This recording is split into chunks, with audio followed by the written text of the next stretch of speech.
Senjata bukan untuk kekuasaan, tapi untuk kehormatan. Ini adalah kata-kata Panglima GAM Abdullah Syafiei. Damai itu indah, damai itu indah. Abdullah Syafiei adalah salah satu tokoh penting dalam gerakan Aceh Merdeka (GAM). Sebelum tahun 2002, ia menjabat sebagai Panglima Operasi Militer GAM dan merupakan salah satu tokoh senior yang sangat berpengaruh di jajaran militer gerakan tersebut. Sebelum dikenal secara luas lewat kabar kematiannya dalam kontak senjata pada Januari tahun 2002, Abdullah Syafiei sudah lama menjadi salah satu figur sentral dalam perjuangan bersenjata gerakan Aceh Merdeka.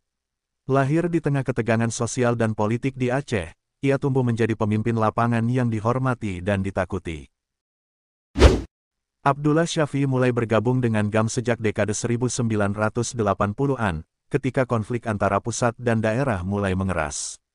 Ia bukan hanya seorang petempur, tetapi juga pemikir taktik yang punya disiplin militer tinggi.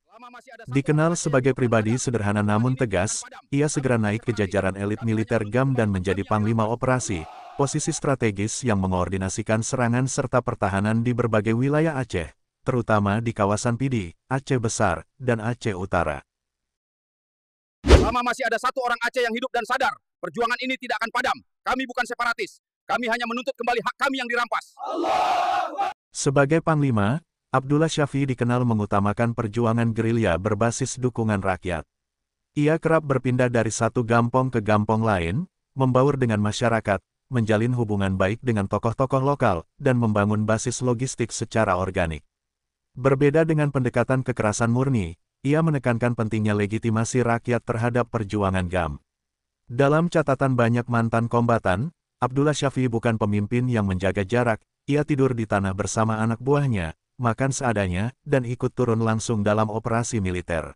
Lebih baik mati sebagai pejuang daripada hidup sebagai budak di tanah sendiri. Rakyat Aceh tidak butuh belas kasihan. Yang mereka butuhkan adalah keadilan. Meskipun fokus di lapangan, Abdullah Syafiei tetap terhubung dengan struktur komando GAM di luar negeri, terutama dengan Hasan Tiro yang bermarkas di Swedia.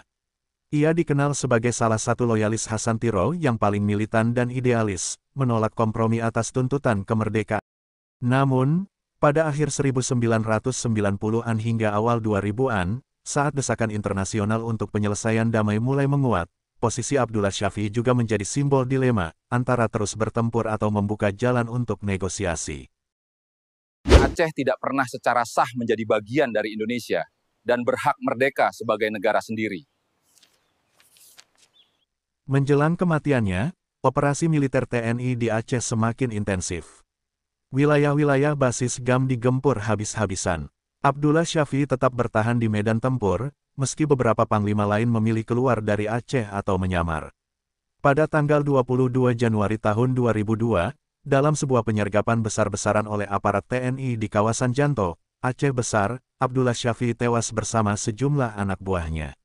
Ia gugur sebagai Panglima GAM tertinggi di Aceh saat itu, meninggalkan duka mendalam dan sekaligus memicu gelombang simpati rakyat terhadap perjuangan GAM, namun ada beberapa fakta yang mengejutkan. Ada yang mengatakan pada tanggal 22 Januari tahun 2002, Abdullah Syafiei tewas dalam kontak senjata dengan aparat TNI di wilayah Kabupaten Pidi. Kematian beliau merupakan pukulan besar bagi GAM dan juga menandai semakin intensifnya konflik bersenjata di Aceh hingga diberlakukannya darurat militer Aceh pada tahun 2003. Jadi sebelum 2002, Abdullah Syafiei bukan sekadar panglima tempur, tetapi juga simbol perlawanan rakyat Aceh terhadap ketidakadilan struktural dari pemerintah pusat. Gaya kepemimpinannya yang membumi dan komitmennya yang tak tergoyahkan terhadap cita-cita kemerdekaan membuatnya dihormati bahkan oleh lawan-lawannya. Hingga kini, namanya tetap hidup dalam ingatan kolektif masyarakat Aceh sebagai Panglima